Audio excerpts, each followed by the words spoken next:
Hi, everybody.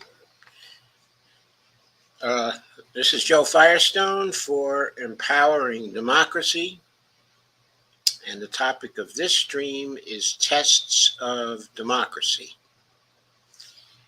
And I'm going to begin with a piece which I picked up in Reader Supported News. It's called Democracy's Dunkirk.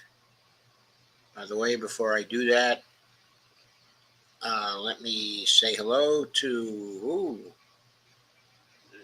Doesn't look like anybody is here. Okay. Oh, there's Kay. Hiya, Kay. How you doing? Please share and like this. I know you're already subscribed. See if we can't get some other people here. Anyway, and by the way, thank you for your constant support. I've noticed that you're always here these days, and I greatly appreciate it. So I'm going to share the screen.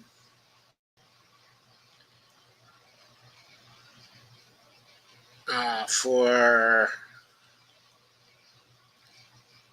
this piece I picked up, Democracy's Dunkirk, at Reader Supported News. This was originally at the Atlantic. It's by Tom Nichols, Democracy's Dunkirk. And there's a picture of Carrie Lake doing her thing, speaking during an 11-night watch party in Scottsdale, Arizona on November 8th, 2022.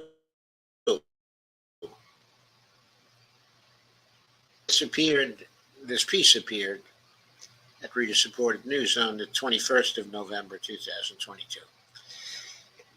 The fight to preserve American democracy continues. The authoritarians at home and abroad have faced some reversals, but Americans should consider the midterm elections as only a respite. Liberal democracy remains in danger in the United States and around the world. Why? Well, I think because liberal democracy in the United States and around the world often seems to be feckless. We have to end the fecklessness. Okay, it's not over. November has been a good month for democracy. Brazil's autocratic president, Jair Bolsonaro, authorized the transfer of power after losing in national elections to a left-wing challenger. Yeah, Lula da Silva.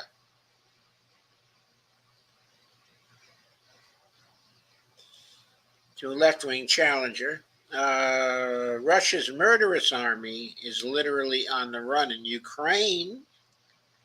Russia's murderous, first of all, Russia's army is not on the run in Ukraine.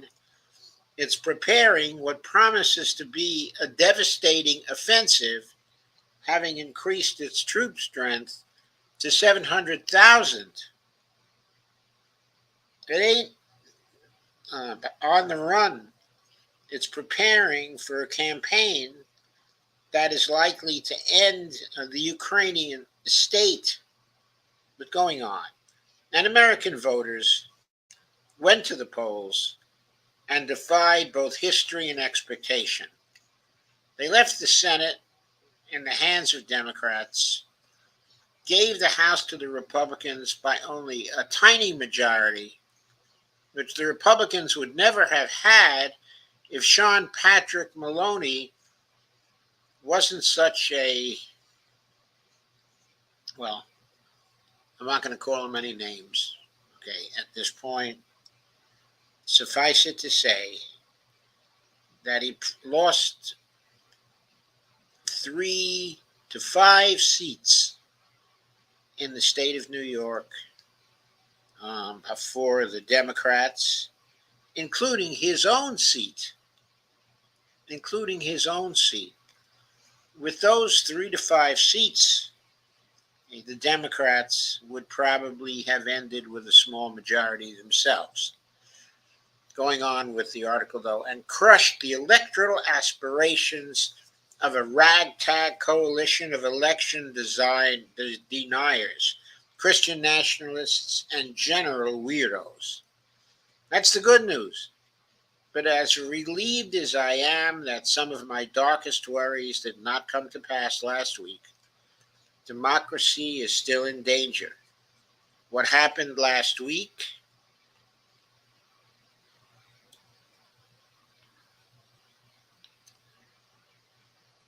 What happened last week was an important electoral victory that allows all of us to fight another day, specifically 2 years from now. Without the defeat of the deniers in 2024, the 2024 elections would likely have fallen into chaos and perhaps even violence. Both are still possibilities, but voters rallied and turned back the worst and most immediate threats to the American system of government. Okay, lest we get too enthusiastic about what just happened, we ought to remember that the turnout for Democrats in this 2022 election was lower than the turnout in the 2018 midterms.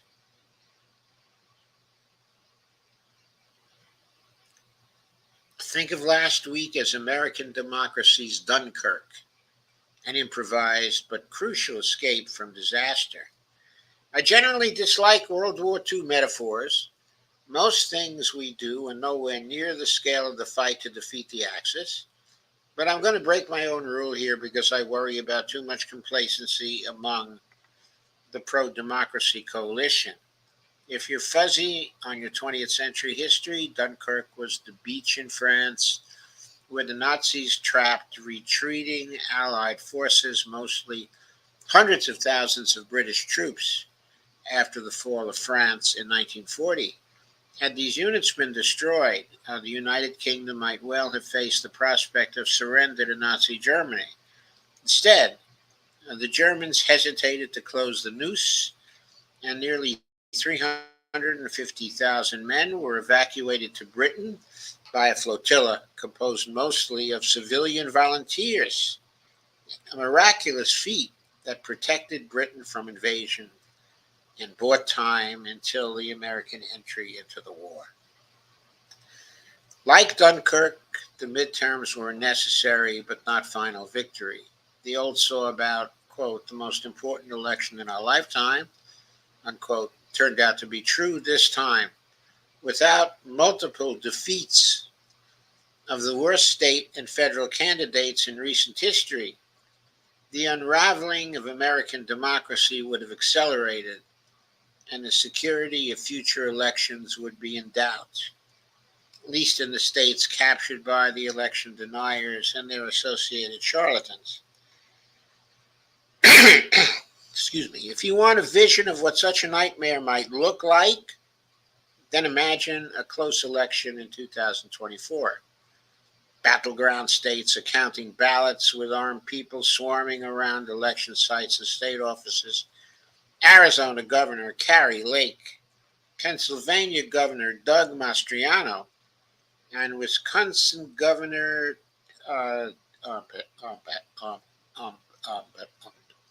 Timothy Michaels are all frantically calling and texting one another on election night and ordering their state institutions to hold off on finalizing the results. Meanwhile, Arizona Secretary of State Mark Finchem, a former member of the Oath Keepers, reaches out to like-minded counterparts, Jim,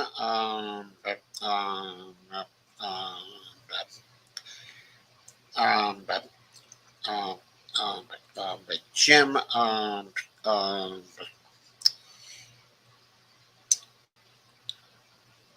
Marchant in Nevada, Christina Caramo in Michigan, to ensure that none of them will certify Democratic wins, perhaps in hopes of flipping the decision to their legislatures or sympathetic judges. If Karamo misses the call, it's because she's busy strategizing with Michigan's new Republican governor, Tudor Dixon, a conspiracy theory spouting flake who thinks that COVID restrictions and the George Floyd protests were an attempt to topple the U.S. government. Fortunately, all of these people were soundly defeated, except for Lake, who lost in a squeaker and, true to form, still refuses to concede to Democrat Katie Hobbs. But among them, they garnered millions of votes.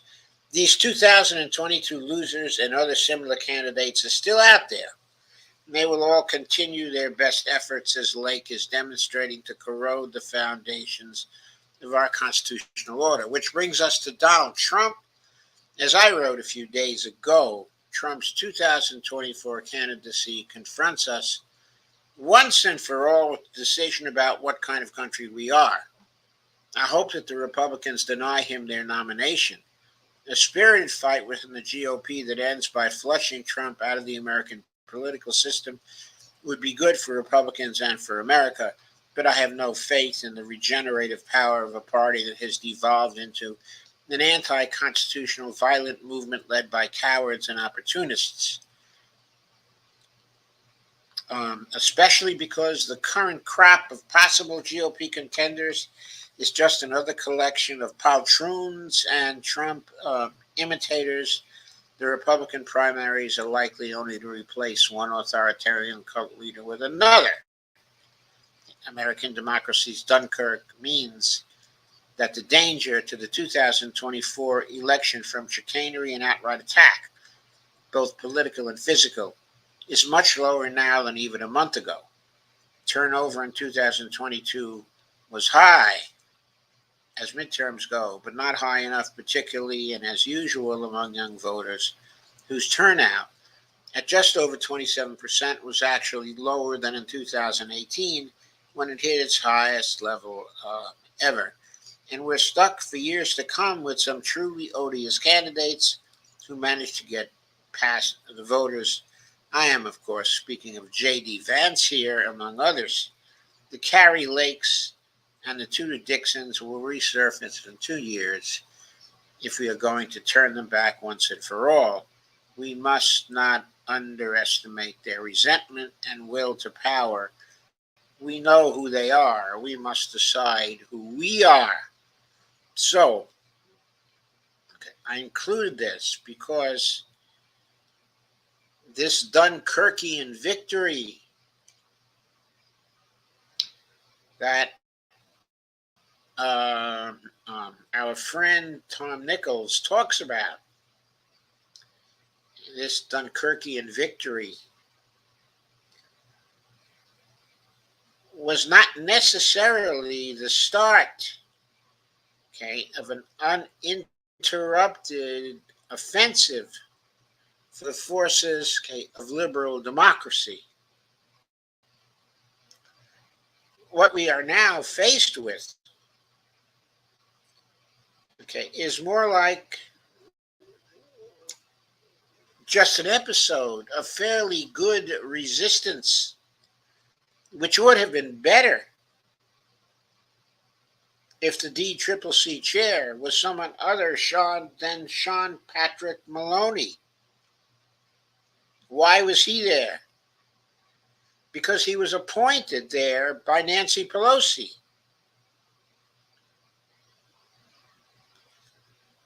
Generally speaking, the resistance to the forces of fascism continues to be intermittent, and weak, and decisions are continually made that do not strengthen the resistance to fascism and the empowering of democracy. That is not what is going on.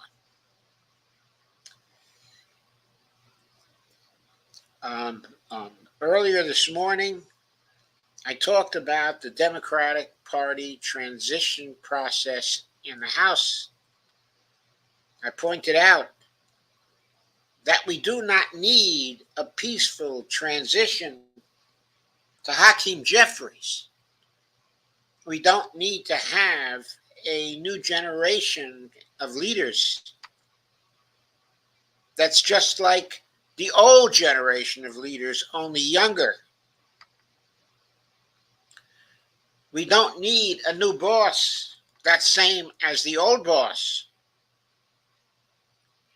We need a new generation of leaders that is ideologically different. The process of moving towards the appointment of Hakeem Jeffries is not a victory for democracy.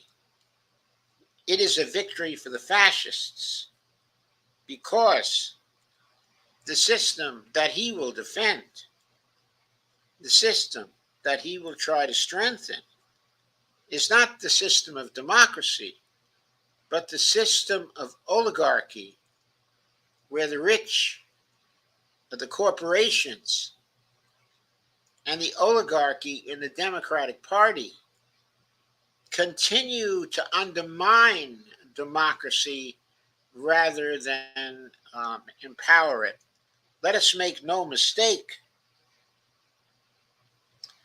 the Trumpists in the Republican Party are not the only danger to democracy.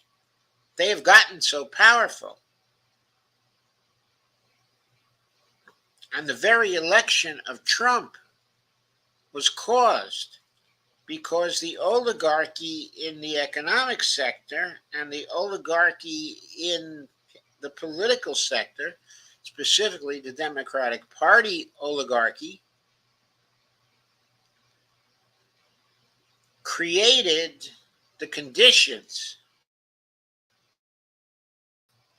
for Trump to win, and the conditions necessary for Trump to stay in the presidency for those 4 years. Now, Trump lost in 2020 primarily because of the pandemic. But the pandemic didn't occur due to the actions of the Democratic Party. The occurrence of the pandemic didn't have anything to do with the efforts of the Democrats. Now, Trump did fail in managing the pandemic, and that was the margin of victory in 2020 that allowed Joe Biden to win.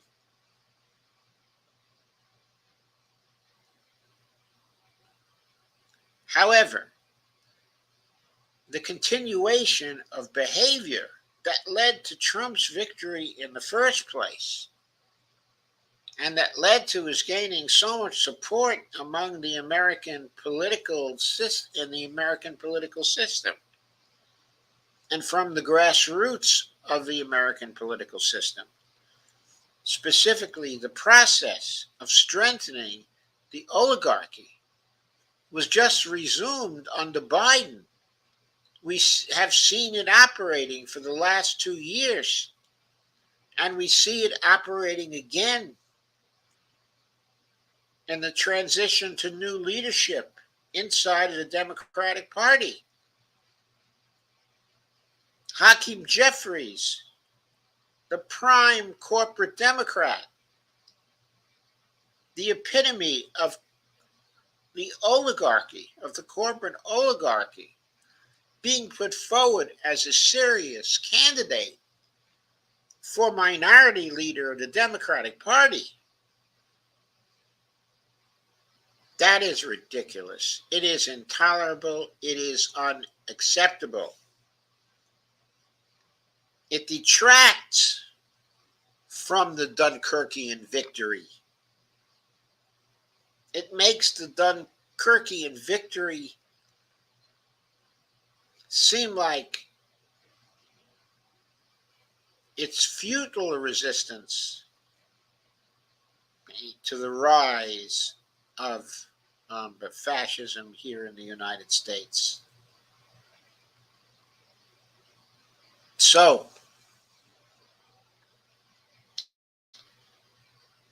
here's another piece that I want you to consider comes from Twitter.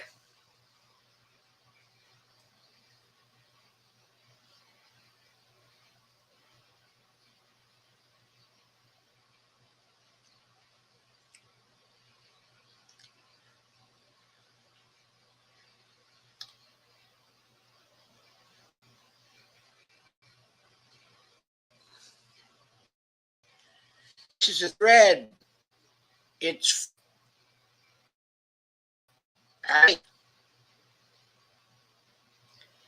quote, the evildoers are willing to shoot the baby. Progressives are never willing to shoot the baby.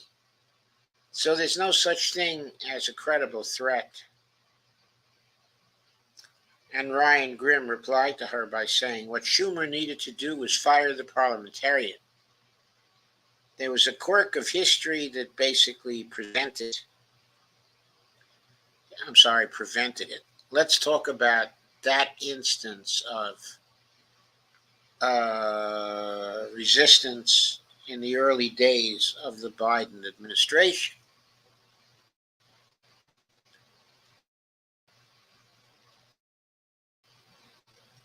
My computer seems to be giving me pause here. Let me see if I can turn this up.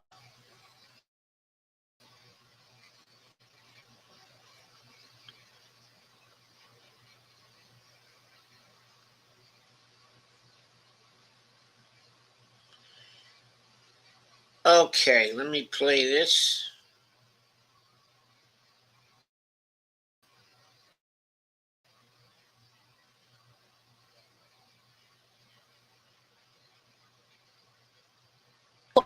People like Kirsten Sinema would vote down the overall American.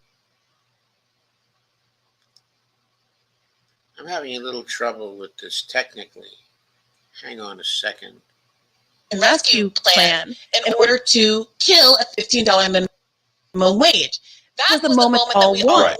Which they wouldn't have. On the other side of it, progressives. I think right, and we'll never know because on the other side of it, progressives are also unwilling, very willing to kill the American Rescue Plan because it didn't have the $15 minimum wage in it. And this is the classic ratchet effect that the evil do be the conservative.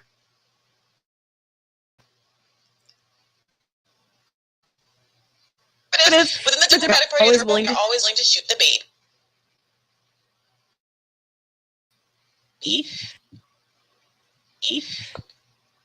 Progressives are never willing to shoot. There's no such thing as a credible threat. I mean, you might have this situation here and there and other.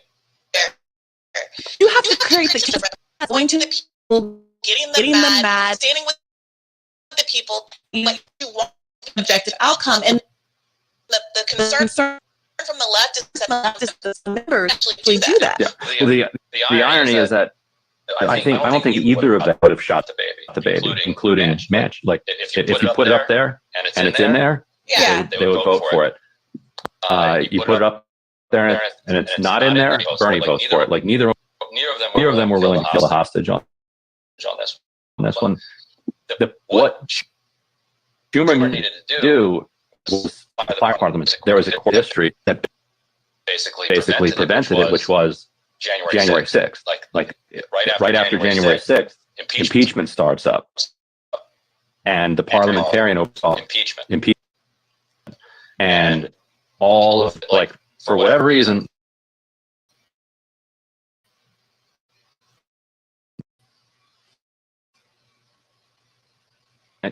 and this is where the like interpersonal stuff comes. The Democratic caucus and the Republican caucus, they were all fawning over just what a beautiful and wonderful job the parliamentarian and we're doing over during impeachment.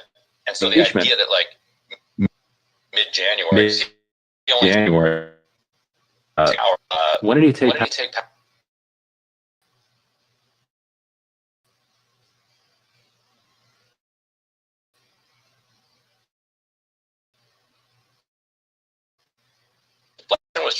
not until sworn in that Schumer takes power. So the idea that you could get rid of the parliamentarian right in the middle of impeachment just really was impossible. And plus, like, because you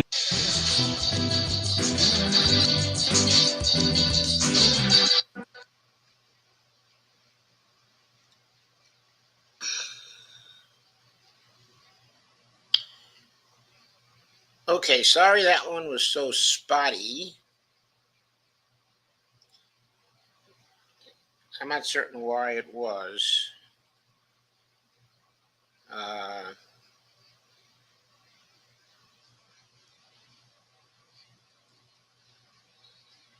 My CPU usage is very high right now.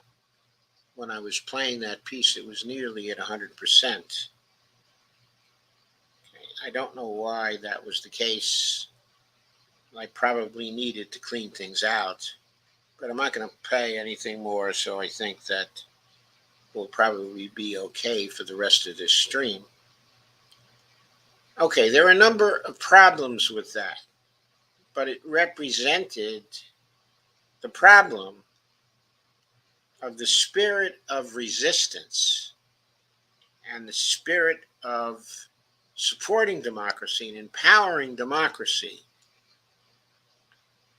did not exist strongly among the Democrats in early 2000, and 21. First of all, Ryan suggesting that the failure to get the $15 in there was due to the parliamentarian. That is a ridiculous analysis. It's a ridiculous analysis. The parliamentarian is an advisor.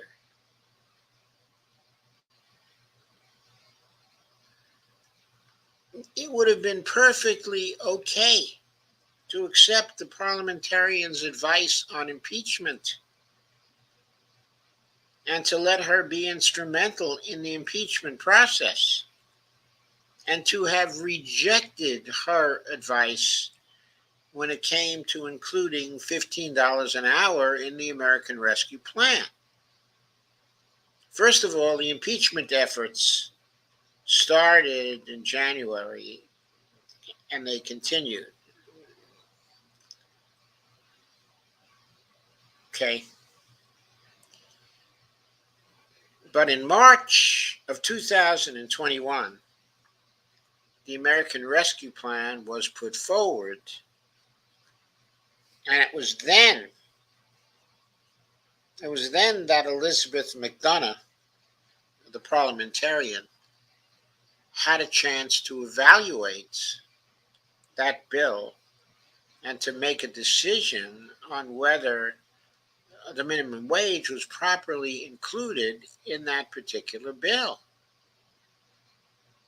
There was no barrier in March to Democrats simply saying, even Biden simply saying, we respect the parliamentarian and her ruling on this, that we do not agree with it. Some people have been calling for firing the parliamentarian, but generally speaking, we like her work.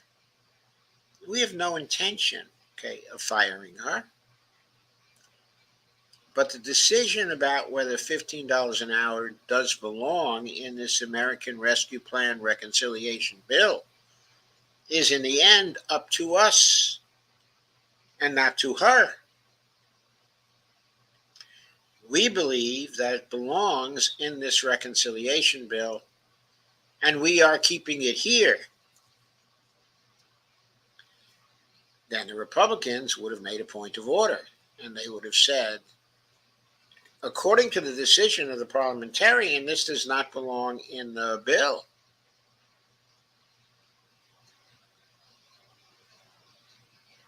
And then there would have been a call to the chair to sustain the point of order. And the chair, specifically the vice president, Catherine Harris, could well have said,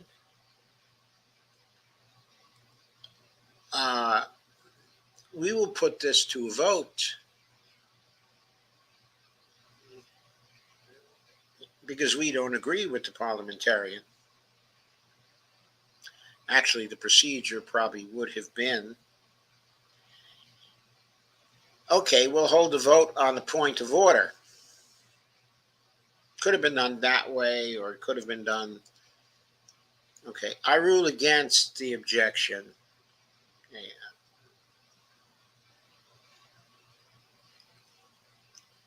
But specifying the point of order. And then the Republicans could have called for a vote, okay, on the point of order. And the whole House then, the whole Senate would have voted on the point of order. Okay. There was no barrier to the Democrats simply voting down the point of order, keeping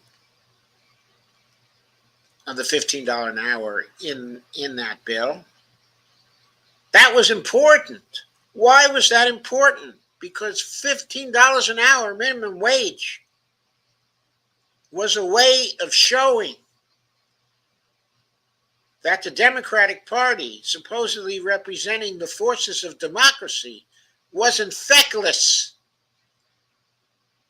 that they were strong, that they believed $15 an hour did belong in that bill. And so they weren't going to cave to the Republicans. They weren't going to cave to the parliamentarian. They were going to keep the $15 an hour provision in the American Rescue Plan. Then that plan with the $15 an hour in it could have been brought to the floor for a vote, Ryan Grim himself says. And Brianna Joy Gray agrees with him that had the whole bill, including the $15 an hour, been put to the floor, Manchin and Sinema and the other objectors would have voted for it. They wouldn't have gone on record against it, because to have gone on record against it would have been suicide.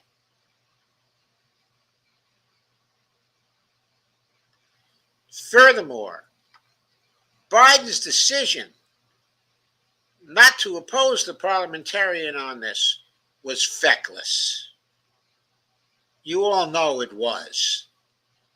It was a demonstration of weakness to everybody and to a lack of care for democracy, because passing the $15 an hour would have strengthened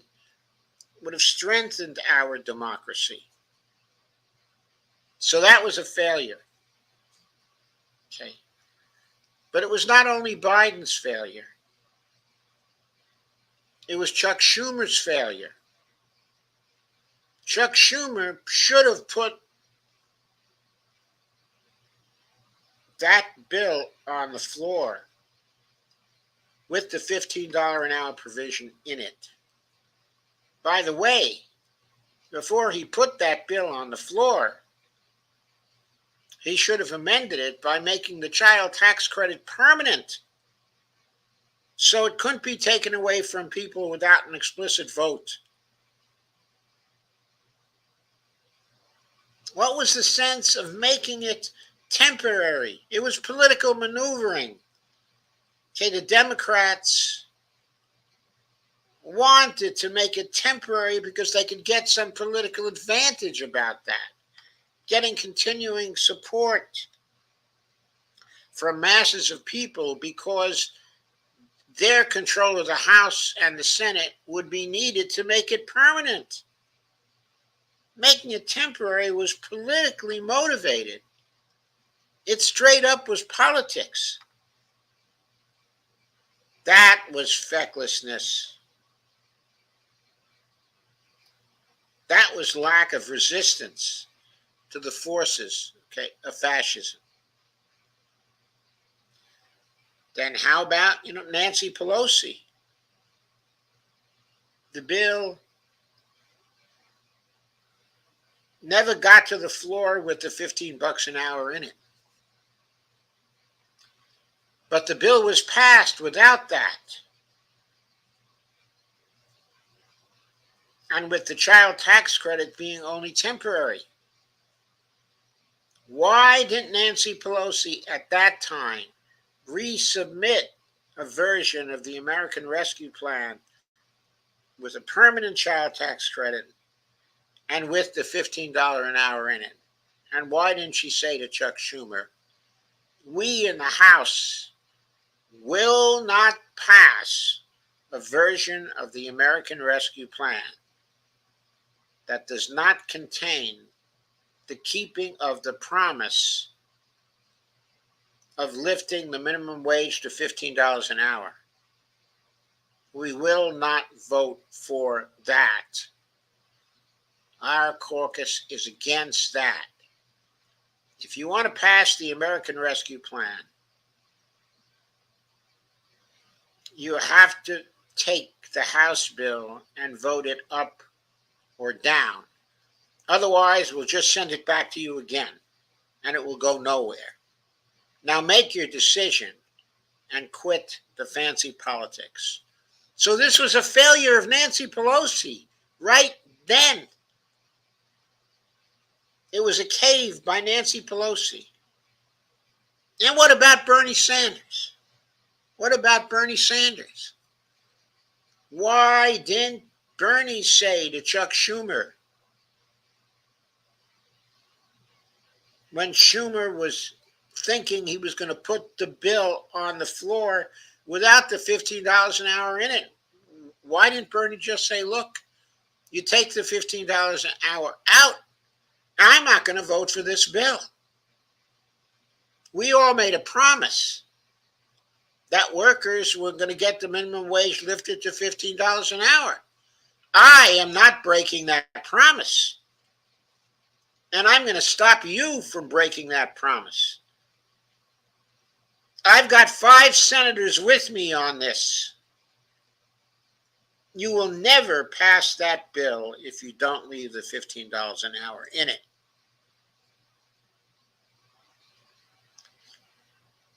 We have wondered for so long, why are the Democrats unwilling, always unwilling, to cut the baby, while the Republicans are always willing to cut the baby, or the evildoers are always willing to cut the baby? Joe Manchin in this case. Joe Manchin wasn't willing to kill the baby.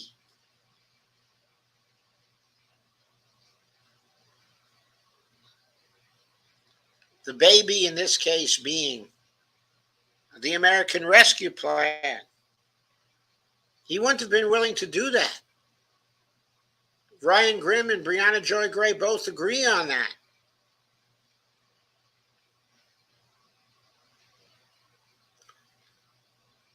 It was the progressives and it was the Democrats in general who weren't willing to put the proposition to the test. That was a test of democracy. And the forces of democracy, or the supposed forces of democracy, failed that test. That is what happened. Okay.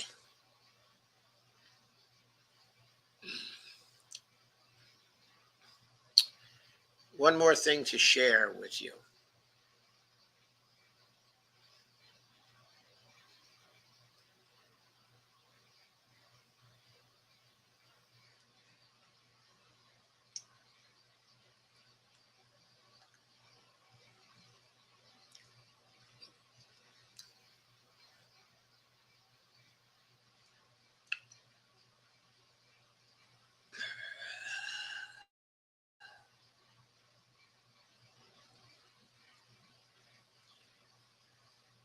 This is an article by Tom Engelhardt.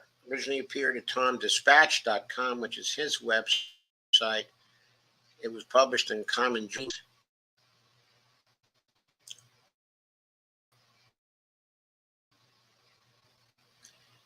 On November 21st. The headline is, "The future is one in which every election is a climate election." God, I hope he's right.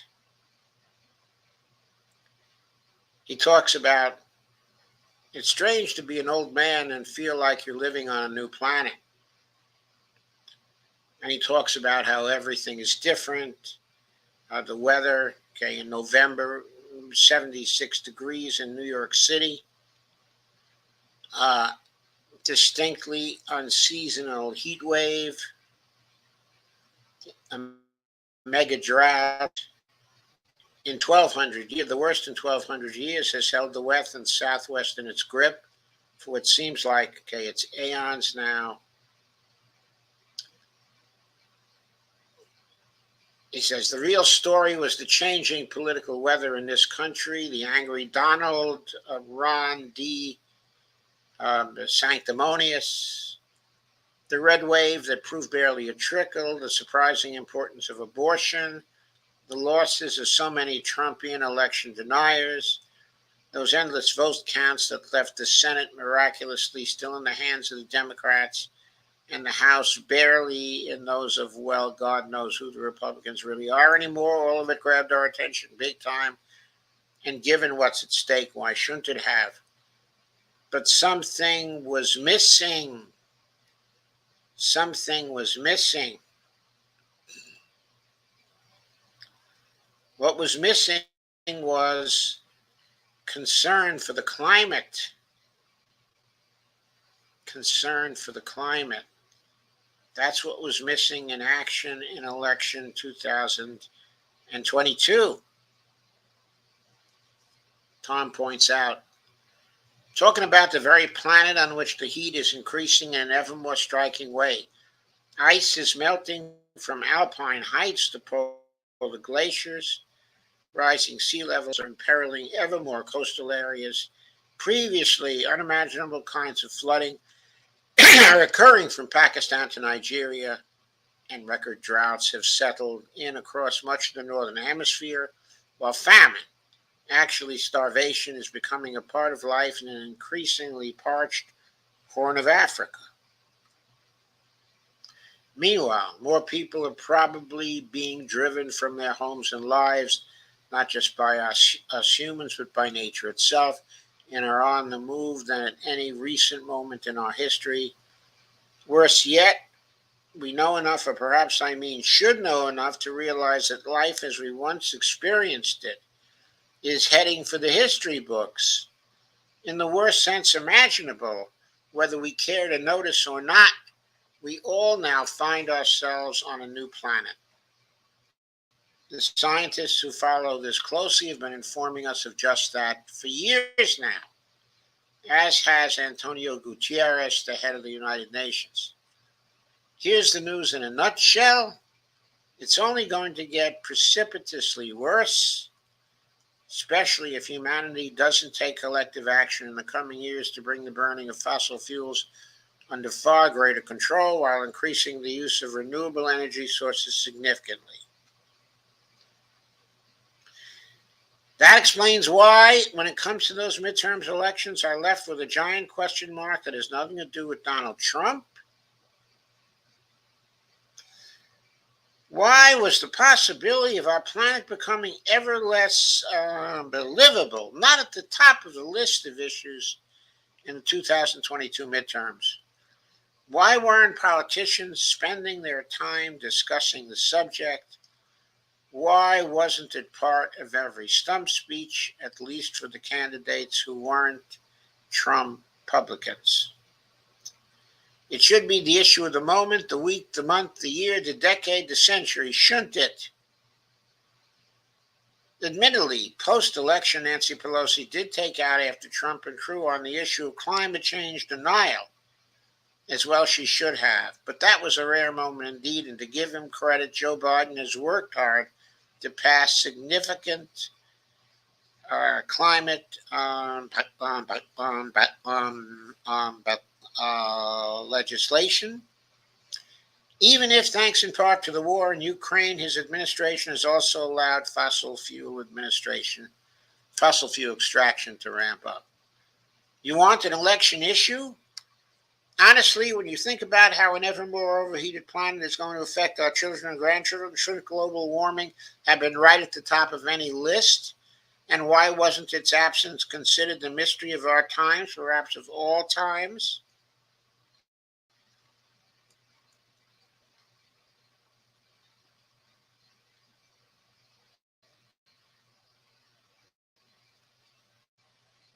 And then he writes further about that.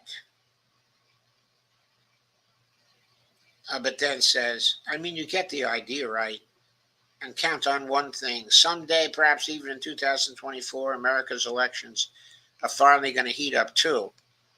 And I'm not just thinking about Humpty Trumpty or Ron DeSantis.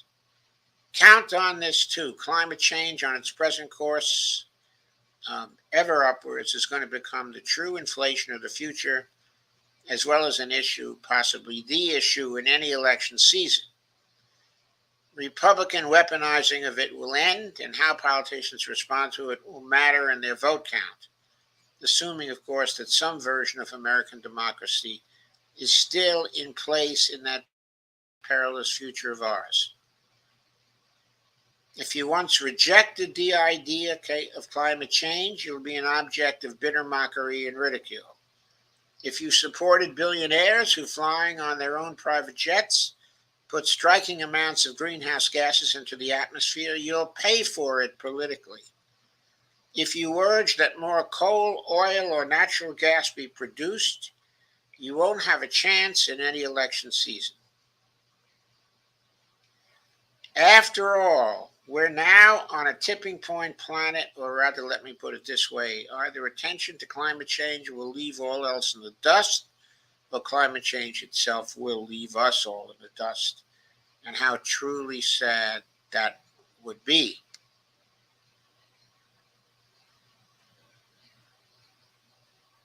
So that is in our face.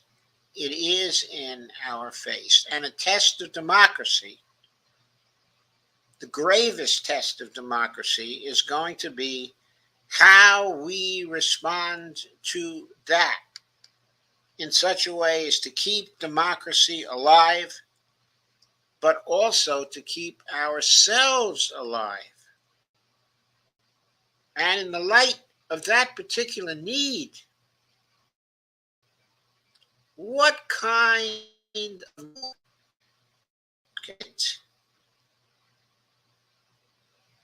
to try to manipulate the leadership elections in the House to put in corporate Democrats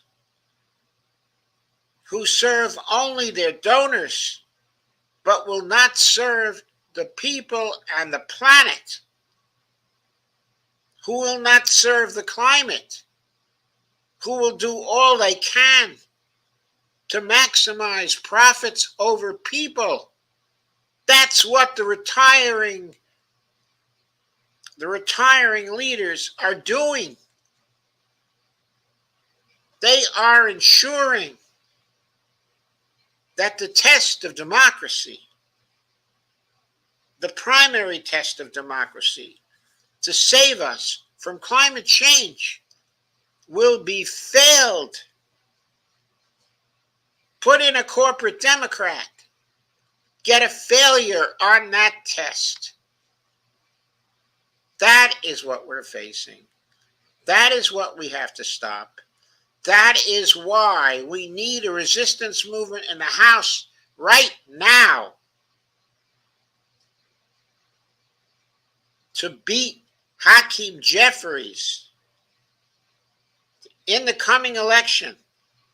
This election is coming in a few days, just after Thanksgiving.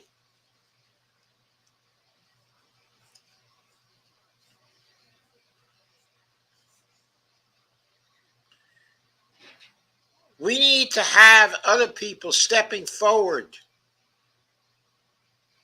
to lead the Democratic Party, people who are stronger on the climate than Hakeem Jeffries, stronger on democracy in the House than Hakeem Jeffries, stronger on Medicare for all and on student debt cancellation than Hakeem Jeffries.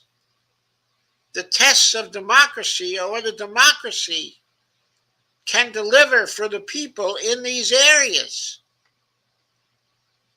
And right now, the leadership of the Democratic Party has been moving us towards failure on this test, not towards success.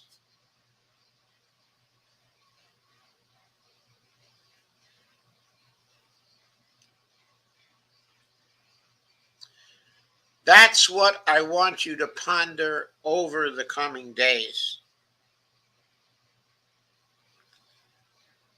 That's what I would like you to do something about. I'm told there's no audio on this end.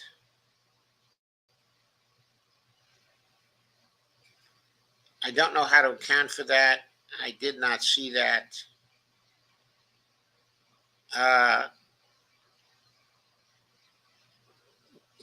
But I will check the YouTube. I will check the recording, Russell. Thank you for letting me know. Oh, by the way, okay, is there sound coming out right now?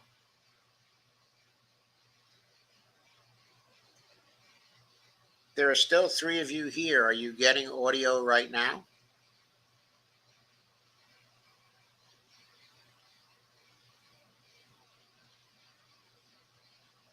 Hey, Sandy, do you have audio?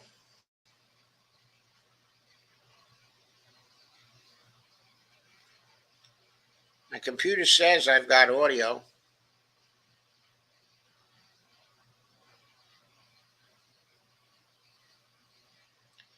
Sandy says I can hear it on YouTube. Great, Sandy. So maybe it was just a problem on Facebook? Okay, I don't know. But evidently, hang on a second, I'll do the test. Hello? Testing. Nope. Testing. My speakers and my mic seems to work fine. So I don't know what happened. Anyway, it's time to wind this up. It's been a little bit longer than I wanted it to be, but I hope you found it a good stream. I'll see you at 9 p.m. this evening when I'll have my other stream.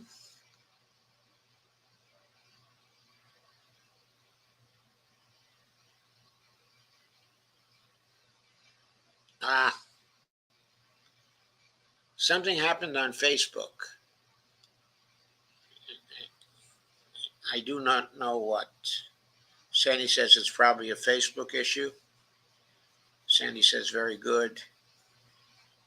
Yeah, Facebook's a problem sometimes these days.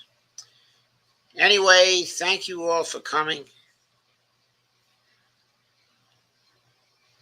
I'll see you tonight at 9 p.m. Please don't forget my Patreon account.